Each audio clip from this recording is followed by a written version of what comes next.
Globalement, vous nous expliquez, et vous l'avez fait dans un rapport qui a été rendu public avec l'Institut de l'entreprise, les partenaires sociaux gèrent 130 milliards d'euros de budget en direct, sans compter effectivement le rôle qu'ils ont après dans les organismes de sécurité sociale. La négo sociale, en France, ça aboutit à presque rien, ou des plus petits dénominateurs communs. Vous prenez les soi-disant réformes, globalement c'est microscopique. La rupture conventionnelle, qu'est-ce que c'est? C'est une nouvelle définition de la démission. La représentativité qui a été réformée, mais les syndicats c'est toujours les mêmes qu'avant. En gros, ça n'a pas fondamentalement changé. La formation professionnelle, d'accord, on a réformé, mais on est loin du but. Et la question des intermittents n'a jamais été réglée. Vous nous dites que nous avons des prélèvements obligatoires qui sont la conséquence de nos dépenses sociales, notamment certaines dépenses sociales qui sont directement à la main des partenaires sociaux, en particulier la cotisation d'assurance chômage.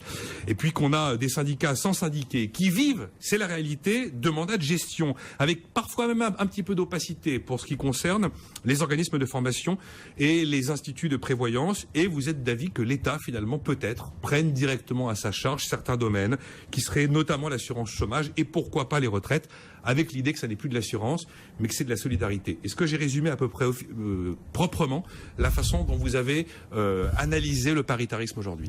Oui, c'est-à-dire qu'il y a bien sûr la nécessité et souvent l'efficacité du dialogue social dans l'entreprise, qui est une chose, c'est-à-dire que là, les représentants des salariés doivent exister, bien entendu, sinon dans les entreprises d'une certaine taille, il n'y a pas de dialogue social possible, et ils doivent discuter avec l'entreprise, et ce dialogue très décentralisé, lui, non seulement il est indispensable, mais assez souvent, il marche plutôt bien.